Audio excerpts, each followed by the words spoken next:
Story 1. I live alone in a small town just outside the city. The kind of place where you don't bother locking your doors until you hear about something bad happening.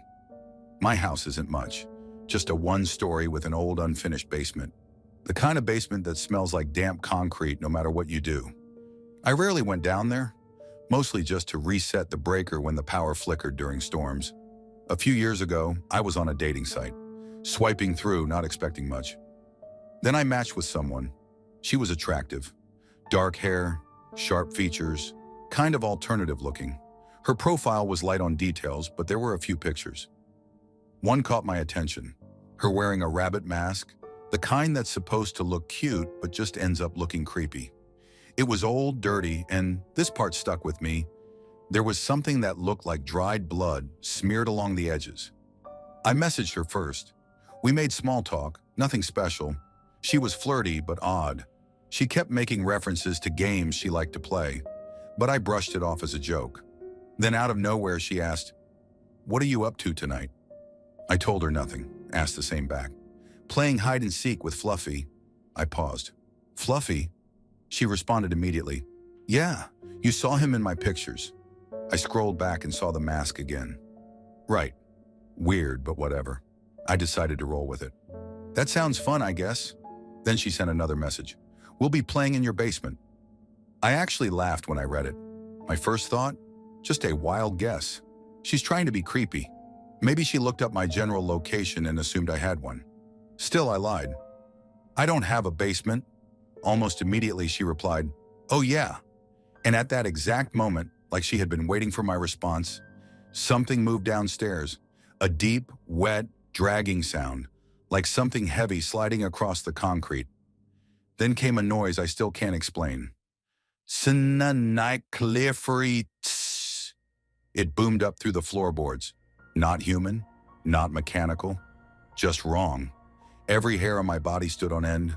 My fingers locked around my phone. I didn't breathe. I just stared at the basement door. I wasn't connected to Wi-Fi, no smart speakers, no Bluetooth devices, no TV. My phone wasn't playing anything. And that basement, completely enclosed. No windows, no way in or out except through the door inside my house. I blocked her. Then I sat there frozen for what felt like an hour. My eyes never left the basement door. I kept expecting to hear something else. Footsteps, breathing, knocking. But there was just silence. Finally, I grabbed my heaviest flashlight and forced myself up. My legs felt like concrete. My stomach was in knots. I pressed my ear against the basement door. Nothing. I turned the handle and opened it slowly. Pitch black, the smell of dust and old concrete. I stepped down. The stairs creaked under my weight. The flashlight's beam cut through the dark, landing on empty shelves, exposed pipes, the old breaker box. Nothing looked out of place, but the air felt wrong, heavy. I shined the light across the floor. No footprints in the dust, no signs of anything being moved. I stood there for a long time, waiting, listening. I don't know what I was expecting. Maybe I wanted to hear something again, just to prove it wasn't in my head. But I didn't. The basement was empty. It had always been empty. But I locked that door when I came back up, and I haven't unlocked it since. Story 2, I told him not to take the picture. We were in New Orleans, in one of those tiny, dimly lit voodoo shops tucked between bars and souvenir stores. You know the kind, candles flickering, the air thick with incense, walls lined with jars of God knows what, and shelves crowded with dolls that didn't look like something you'd want to bring home. The place had signs everywhere, no photos. They weren't playing around. But my boyfriend, Eric, ignored all that. His mom had asked him to buy her a voodoo doll. Not just any doll, she wanted to see them first. Pick the one she liked. And since she wasn't there, that meant pictures. "I don't think you should," I told him, keeping my voice low. Something about the place made my skin crawl. Eric shrugged. "It's just a picture." He held up his phone, snapped a photo of 2 of the dolls sitting in a glass case near the register. They were ugly, stitched burlap, black button eyes, twine wrapped too tightly around their bodies. Something about them felt wrong. And that's when it started. The second he took the picture, his phone froze. The screen glitched, flickered, then went black. What the hell? He tapped at it, shaking it a little. My signal's gone. I checked mine. Full bars, perfectly fine. Maybe it's the shop, I said, but my stomach had dropped. The air felt heavier, thicker. Eric frowned and tried to send the picture anyway. Nothing. No service, no Wi-Fi, nothing. He turned to me. Let's step outside. I didn't argue. I just wanted to leave. We walked out, and the second we hit the street, a car sped past, splashing him with water. Just him. I was standing right next to him, and I was dry. Eric cursed, shaking water off his arms, his shirt already clinging to his skin. What the? He stopped, looking at me, bone dry. Neither of us spoke for a second. We both just felt it, that sick, sinking feeling when something isn't right. Delete the pictures, I said. Eric didn't argue. He pulled out his phone, still frozen. The screen wouldn't respond. His fingers swiped, tapped, pressed. Nothing. Are you kidding me? His voice was shaking now. Buy the dolls, I said. What? The ones you took pictures of. Buy them. He stared at me like I was crazy, but I wasn't joking. I don't know why. I just knew. You don't break the rules in a place like that. We turned back inside, the bell jingling over the door. The shopkeeper, an older woman with dark eyes and a face like stone, didn't say a word as Eric pulled out his wallet. He pointed. Those two. She nodded, placed the dolls in a small bag, and rang us up. No smile, no small talk, just a look that made my stomach twist. Eric took the bag. The second he did, his phone buzzed. The screen flickered back on, signal restored. We didn't say another word until we were halfway down the street. I don't want these in our hotel, he muttered. We'll deal with it later, I said. And we did. But I never found out what would have happened if we hadn't bought them. And I don't want to. Story 3. I never really believed in ghosts, not until that night. We live in an old house, the kind that's been in the family for generations. My dad grew up here, I grew up here, and honestly, I figured I'd probably die here too. It's in a small town, nothing special, just a quiet place where people mind their business. But sometimes this place feels heavy, like something's watching. We've had weird things happen, doors creaking open on their own, voices in empty rooms, shadows that move where they shouldn't. But nothing like what happened to my dad that night. It was a few days after my great-aunt passed. She was old, lived a long life, but my dad refused to go to her funeral. I don't know why. He wouldn't talk about it. Just shook his head and said he didn't want to. My mom didn't push him, but she wasn't happy about it. It's disrespectful, she told him. She was family. He didn't care. That night, I was up late in my room, messing around on my phone, when I heard a sound, a heavy thud. Not like something falling, a deep, solid sound, like someone dropping a body onto the floor. It came from my parents' room. At first, I thought maybe my dad had just gotten up to use the bathroom and tripped or something. But then I heard my mom scream. I shot up, heart hammering, and ran to their room. The door was open. My mom was sitting up in bed, pale as a sheet, her hands clamped over her mouth. My dad was on the floor, his back against the bed, breathing hard. His legs were stretched out in front of him, feet bare against the cold wooden floor. He looked like he'd seen a ghost. I didn't even say anything. I just stared at him. He slowly lifted his eyes to me, then my mom, then back to me. His face was pale, sweaty like he'd just run miles. I was sleeping, he said, voice shaking, and something grabbed me. I felt my stomach drop. What do you mean, grabbed you? My mom asked, voice barely above a whisper. I don't know, my dad rasped. I felt hands on my ankles, cold, tight. He swallowed hard, rubbing his legs like he was trying to get rid of the feeling. And then I was being pulled. Pulled? I echoed. He nodded. I woke up halfway through it. I wasn't dreaming. My body... He sucked in a sharp breath. My body was moving. I felt it dragging me down. He gestured to the floor. I hit the ground hard. I looked at my mom. She was shaking her head, but she wasn't denying it. I woke up and he was She exhaled shakily. He was just there, in the middle of the bed, legs hanging off, like something had yanked him down. And his face, she shook her head again. I've never seen him like that. It was like he was gone, my dad finished, like something had me. I felt goosebumps rise all over my arms. What the hell are you saying? I asked. He didn't answer. He just looked at the foot of the bed. I followed his gaze.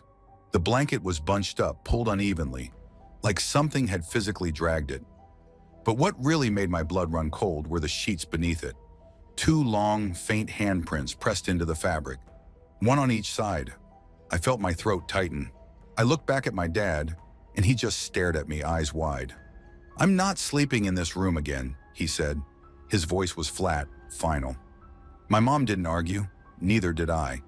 He spent the next few nights on the couch, barely sleeping, jumping at every little noise. He never talked about it again, never brought it up, never tried to explain, but he never skipped another funeral. Story 4. I never believed in any of that Wiccan stuff. I mean, sure, I played along when my friends went through their phase, but it was just that, a phase. They could have been sneaking out to drink or getting into way worse things, so if lighting candles and chanting nonsense in someone's basement kept them occupied, who was I to judge? That night, there were 5 of us hanging out at Jen's place. Her parents were gone for the weekend, so we had the whole house to ourselves. No boys, no booze, just dumb teenage girls being dumb teenage girls. We were in the living room, sprawled across the couches and floor, half watching some old horror movie on TV, half talking about school drama, when Rachel pulled out this wooden walking stick. I have poured my energy into this totem, she announced, holding it out like she expected some kind of applause. It was just a stick. A long, polished one, sure, but still a stick. I was about to say as much, but the others leaned in, their faces all serious. Oh, wow. It feels warm, Jen said when Rachel passed it to her. Like I can feel the energy, added Nicole, eyes wide. One by one, they took turns holding it, murmuring about how powerful it felt. I was already rolling my eyes before it got to me. Come on, don't be lame, Rachel said, pushing it into my hands. I sighed, took the damn stick, and the moment my fingers curled around it, a tingling sensation shot up my arms. Not just a little buzz, but a deep, crawling static that set every hair on my body on end. I yanked my hands back so fast I nearly threw it. What the hell? The others giggled like I was just playing along.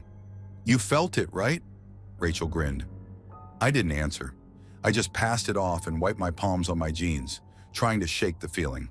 My hands were clammy, my heart suddenly racing. It was just my imagination. Had to be. Right? Story 5. I grew up in a small town in Kentucky. Not much to do, not many people to know. We lived in an old house passed down through my family for generations. It had creaky floors, a damp smell no matter how many windows you opened, and that feeling, like something unseen was always standing just behind you. My grandma was a strong believer in spirits, curses, all that kind of stuff. She didn't just believe in it, she knew it, like it was part of the world the way the sky is blue. People in town talked about her, said she had a gift, or maybe something worse. I never knew how much of it was true, until one night. I had pissed her off earlier that day. I don't even remember how, probably just being a mouthy kid. But I do remember the way she looked at me when I smarted off. She grabbed my arm, squeezed hard, and whispered, "You'll learn." That was it, just 2 words. Then she let me go like nothing happened. That night I woke up. No reason, just snapped awake. The clock on my nightstand said 3:08 a.m., and there was a kid in my room. He was standing in the corner, half in the shadows. Couldn't have been more than 6 or 7 years old.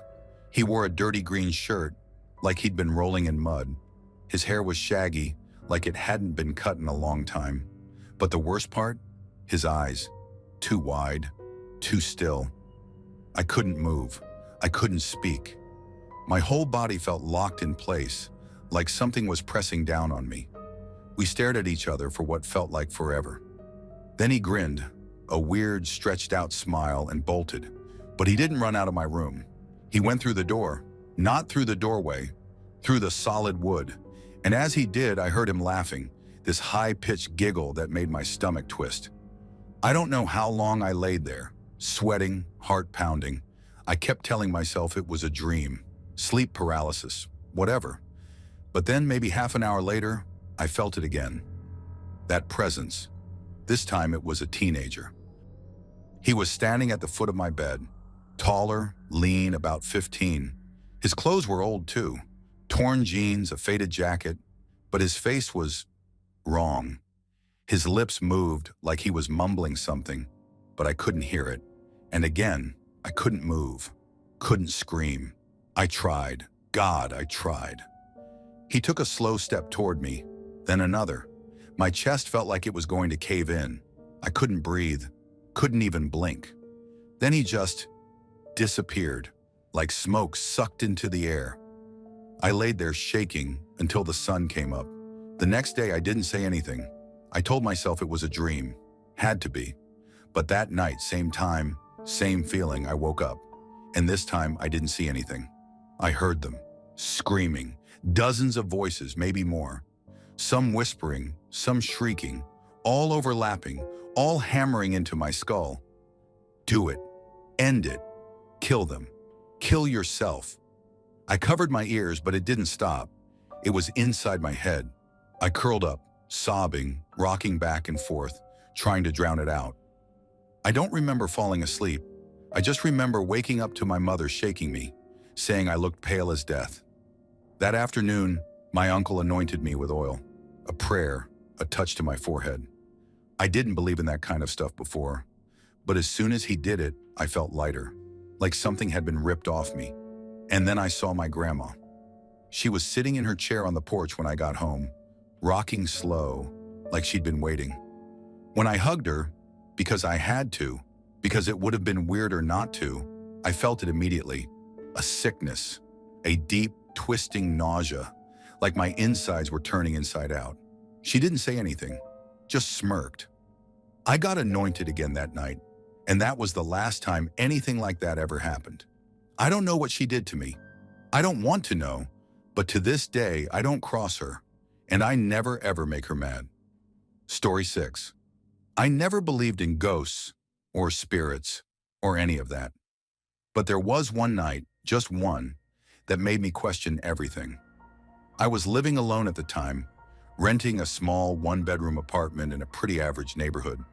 It wasn't old or creepy, just a normal place. Nothing bad had ever happened there, as far as I knew. It was the kind of apartment where the walls were thin, the floors creaked a little, and sometimes the plumbing made weird noises, but nothing unusual. That night I was up late. I worked evenings at a restaurant, so my nights were always long. By the time I got home, ate, and showered, it was already past 2 a.m. I wasn't tired yet, so I ended up on my couch, scrolling through my phone, TV playing in the background. At some point, I got up to use the bathroom. That's when it happened. I walked in, flipped on the light, and froze. My bathroom had one of those big mirrors above the sink, the kind that takes up most of the wall. The moment the light came on, I saw him, a man, standing in the mirror, not behind me, in the mirror. He was facing me, directly, close, like he had been standing there waiting for me to turn the light on. I couldn't move. I couldn't even breathe. My mind refused to make sense of it. He wasn't some shadowy figure or a blur. He was clear as day. Pale skin, sunken eyes, lips slightly parted. He looked dead, not decomposed, but lifeless, expressionless. He didn't blink. I took a step back. My back hit the doorframe. The man in the mirror stepped forward, not in the reflection, in the glass, like he was moving closer from the other side. My chest locked up. I had no idea what to do. My legs felt like they were full of sand. Then he smiled. Not a grin, not a smirk. His lips just pulled back too far, stretching unnaturally, like something that didn't understand how a human face worked. I ran. I didn't turn the light off. I didn't close the door. I just ran straight out of my apartment. I don't even remember grabbing my keys. I don't remember locking the door. 1 second I was in the bathroom. The next I was outside, standing in the freezing night air, barefoot on the pavement. It was 2:43 a.m. I remember because I checked my phone while I tried to get my breathing under control. I stayed out there for a long time.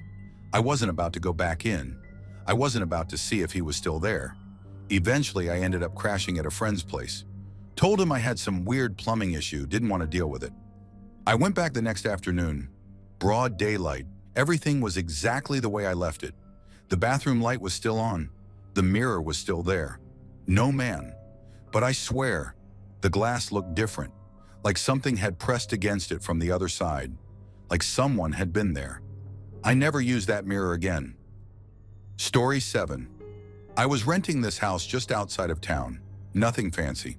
It was an old place, but cheap, and I didn't really care as long as I had a roof over my head. I've never believed in ghosts or any of that paranormal crap, so when I started hearing little creaks and thuds at night, I chalked it up to the house settling. The first few weeks were fine, but then I started waking up in the middle of the night, feeling like someone was in the room with me. You ever get that? That weird prickling sensation, like eyes are on you? I'd wake up, heart pounding, but the room would be empty. It was probably my mind messing with me. At least that's what I kept telling myself. Then came the scratches. The first time I noticed them, I was in the shower. 3 long red marks running from my wrist to my armpit, perfectly parallel. They stung like hell, but I figured I must have scratched myself in my sleep. No big deal. But then it happened again and again. Always 3 scratches, always on my right arm.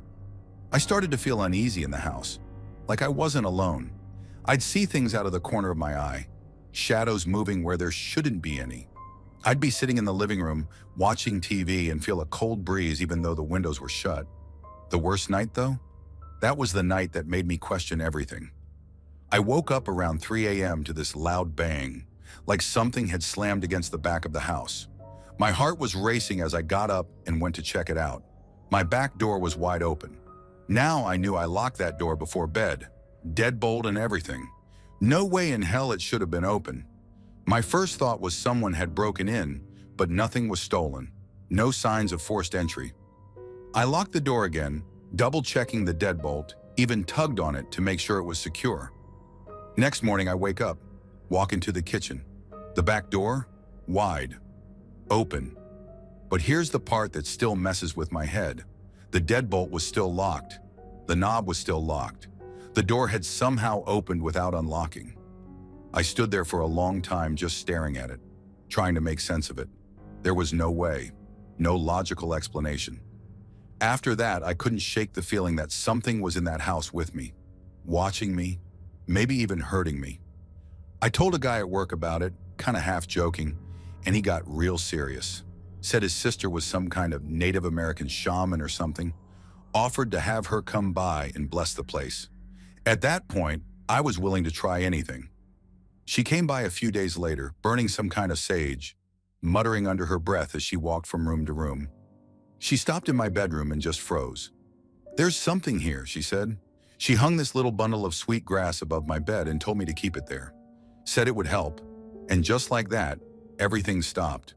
No more scratches. No more waking up feeling watched. No more open doors. I don't know what the hell was in that house. I don't want to know. But I do know this.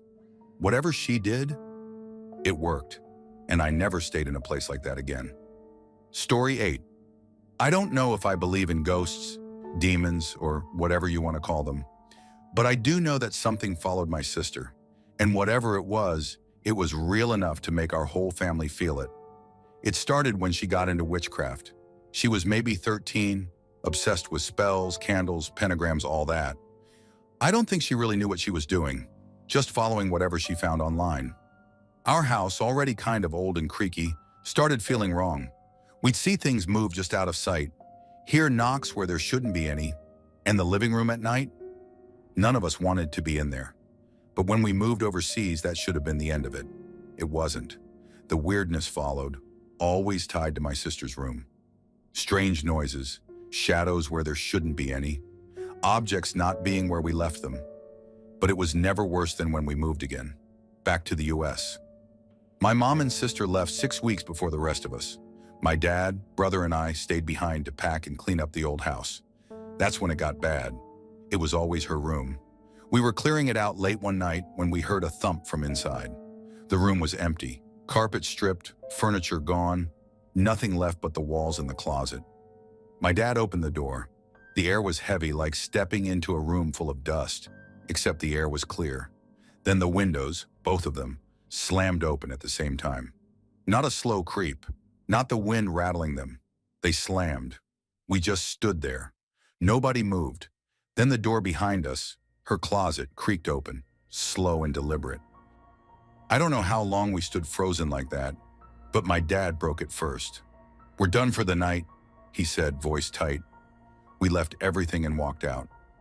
That night, I was lying in bed, staring at the ceiling, too wired to sleep. My brother was out cold in the other bed. Then I heard it, a thump. It came from her room. I sat up listening. Another thump. Then a sound like shuffling. I thought maybe my dad had gone in there. But then the door, her door, rattled hard, like someone trying to get out. I jumped out of bed and ran to my dad's room. He was already up, standing in the doorway. He'd heard it too. Then we both saw it. Under her door, where there should have been just dark, we saw shadows moving, but the blinds were closed. There was nothing that should have cast them. They didn't move like normal shadows. They twisted. My dad didn't hesitate. He grabbed the Bible from his nightstand and walked straight to her door. I stayed back. He opened it. Nothing. The windows were still open, curtains fluttering in the dark. The closet door stood open like before. He didn't say a word, just shut the windows, locked them, and closed the door behind him. We slept with the lights on that night. I don't know what my sister brought into our lives, but it only ended when she finally moved out.